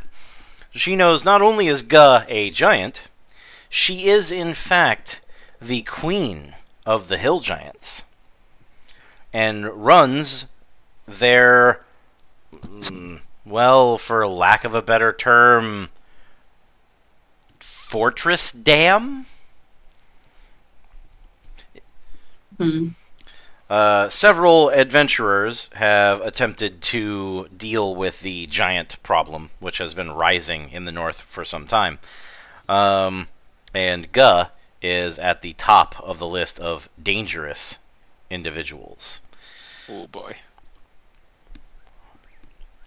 Her consorts, which includes all male hill giants in the north, are regularly sent out on food raids, and it is rumored, any female hill giants are slaughtered and eaten by Guh in order to increase her already massive girth. As she attempts to literally be the biggest thing in the food chain. Hill giants believe that eating large amounts of stuff and becoming huge and obese grants them greater power. And considering how easily they can smash a normal man, it's hard to argue. Mostly because even if you do get to argue with them, they're too dumb to understand. Right. Well, that would explain why this particular hill giant said warm food and meaning it to us. It's Not entirely... warm food. He definitely said warm food. It's entirely possible, now that you think back on it, that the hill giant wasn't talking to you when he said warm food. Exactly. He may have been talking to the bugbears, who he knew were lying in wait. Yeah. So, you make it the rest of the way safely to the town. We can go ahead and apply a long rest to your characters to bring everybody back to full hit points. Everyone go ahead and refresh your spell slots. And when we start game next time, we will go ahead and deal with the... spiders. Well, first, you get to meet the people of Spinner's Folly. Yes. And see the wonders of the Spider Festival. Oh, God. The silk, I don't mind. This is actually very fine silk. If you've ever had any garments made of this, that is. Yes. But I have a preference dealing with the dead than with the living. Oh, by the way, let's take note of the coinage we picked up, and a nice chunk of leather and whatnot, and just add them to like Das Loot or something, and we'll figure out how to split that up later. Speaking of which, I'll go ahead and create a handout called Party Notes, and I'll make it so that anybody can edit it. Mm-hmm. That way, you all have a place to write down things that you want to remember for later. Right. Hey. And I will put that little bit of coinage. Mm-hmm. Yes, please. Because I remember 22 silver pieces. I've forgotten 10 the number electrum of pieces. 10 electrum. Okay.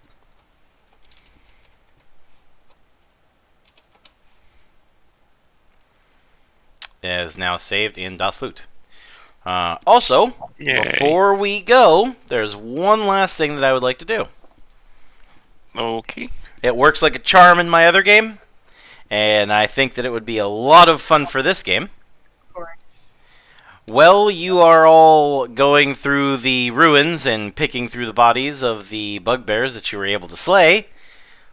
You come across a mysterious object. Here it comes. Oh, God. Leah. Roll 1d1000 to find out what arcane artifact or curious curio you find in the ruins. How do I do that?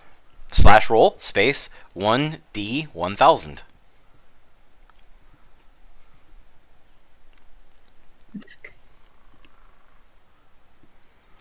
$151. Need to bring luck.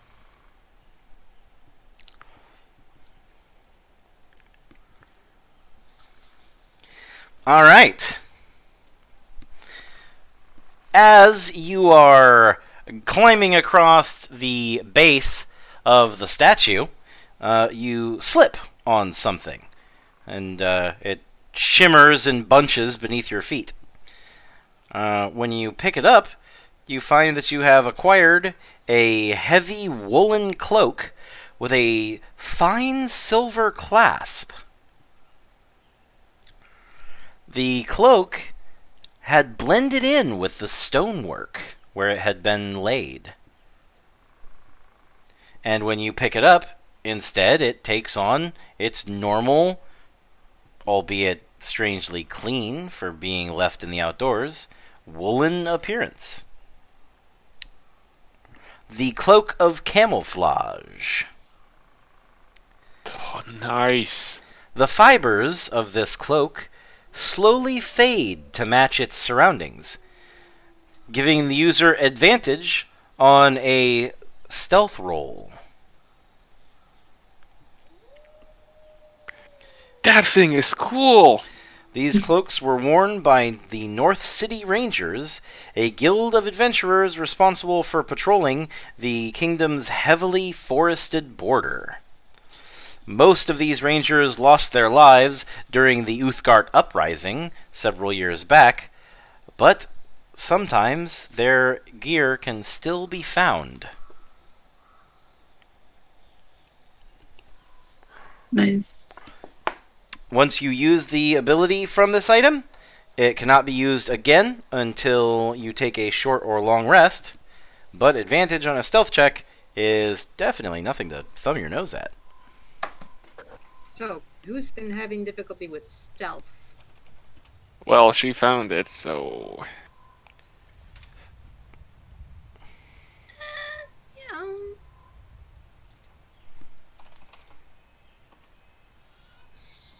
Alright. Alright, you choose what we do with this thing. I'll just keep it for now. Yeah, sneaky crossbow attacks, nothing to sneeze at. I have a question. Now, what is the material of this garment once again? Wool. Is it camel wool? Yes, it is Figured. camouflage. Camouflage. I figured it did that. Very, very nice. Hmm. You never get to see camels across the desert, so they just blend. I think I will take that one.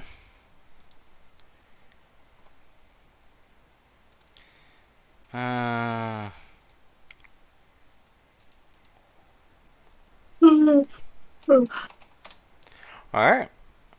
And with that, we will go ahead and roll the evening to a close.